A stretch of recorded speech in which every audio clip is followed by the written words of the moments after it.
Jodhpur Nagaur road पर विश्व स्तरीय गौशाला और गौ चिकित्सालय के संचालक संस्थापक महामंडलेश्वर कुशाल गिरी महाराज महाकुंभ 2025 में एक पखवाड़े तक रहकर सफाई अभियान का हिस्सा बने।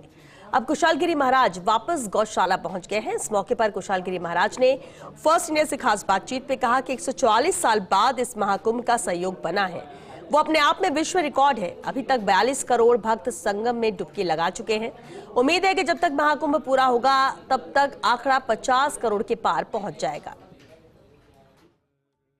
कहते हैं कि ईश्वर की अगर सच्ची आराधना की जाए, गायों की सेवा की जाए, उससे बड़ा कुंभ नहीं होता। मगर अगर शास्त्रों की बात करें, संस्कृति की बात करें, भारत के गौरव की बात करें, तो कुंभ बहुत जरूरी होता है। और जिस तरह प्रयागराज कुंभ के अंदर करोड़ों लोग डुबकियां लगा चुके हैं और उसके साक्षी बने, एक पखवाड़े तक अपनी टीम के साथ में पूजा अर्चना की और बड़े बड़े जो साधु संत हैं उनका सानिध्य प्राप्त किया। महामंडलेश्वर कुशाल गिरी महाराज जिस तरीके से लगातार कोशिश कर रहे हैं सनातन संस्कृति को बचाने की, उनसे बात करते हैं कि कुंभ के क्या हाल है, कैसे उन्होंने पूजा अर्चना की है और कितना सुकून उनको मिल रहा है। कुशाल गिरी जी, आप एक पखवाड़े तक कुंभ में थे, किस तरह की अनुभूति होती है, कितना सुकून मिलता है? ये पूर्ण महाकुंभ है। 144 सालों के बाद में आया है। ग्रह, नक्षत्र, तिथि, वार, इन सब का 144 साल बाद में संयोग पुनः बना है, इसलिए ये विशेष है।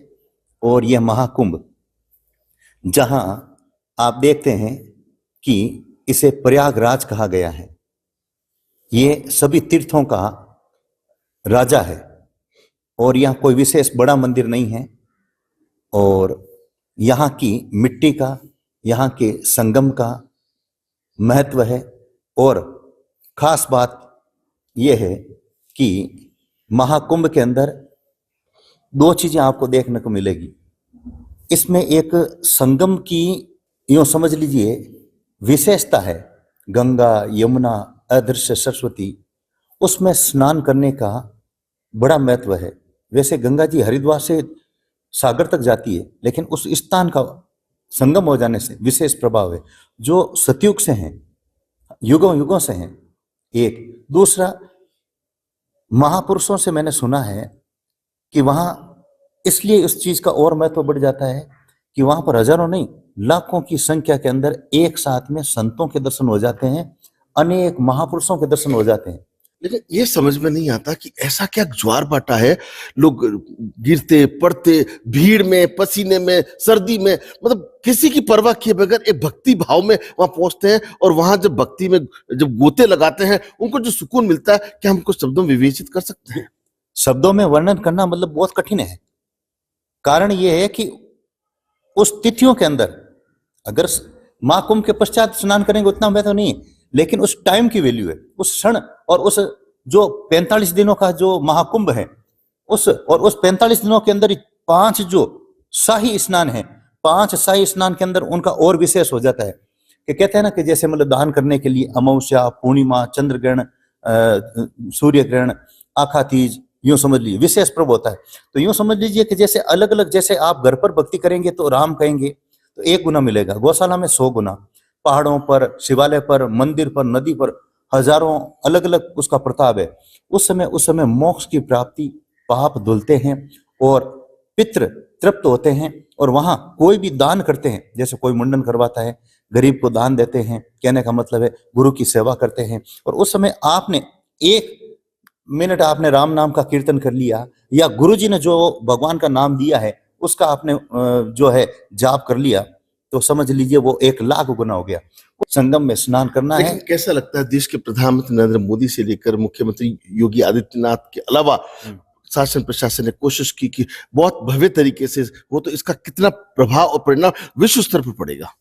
देखिए, यह विश्व का सबसे बड़ा मतलब क्या धार्मिक मेला है।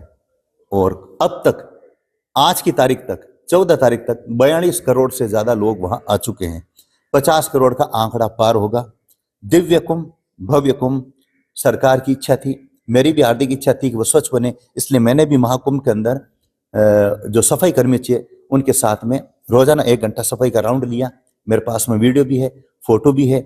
और बात करते हैं ये पूरे विश्व का ऐसा अद्भुत, इससे पहले इतने संख्या में कई लोग इकट्ठे ही नहीं हुए।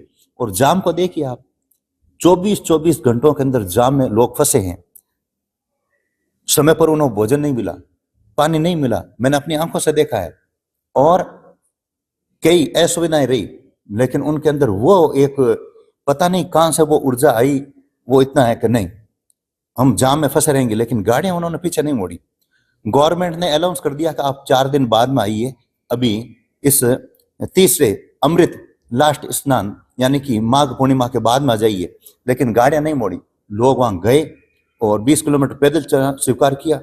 तो ये एक यूं समझ लीजिए, मतलब ये क्रांति थी। क्या थी? आस्था की क्रांति थी। मतलब ये मैंने देखा। तो आप देख सकते हैं कि आस्था की क्रांति को खुद ने अपनी आंखों से देखने के साथ में निस्वार्थ भाव से वहां सफाई करना, स्वच्छता का संदेश देना, और उससे भी बड़ी बात है इतने सारे जो साधु संतों का आशीर्वाद देना। पूरे राजस्थान के अंदर उसका ये संदेश आज जब 42 करोड़ लोग वहां पहुंच चुके हैं और एक विश्वास जताया कि पूरे 50 का आंकड़ा क्रॉस होगा। सभी कमल पुरोहित के साथ Rajeev Kaur, first India news,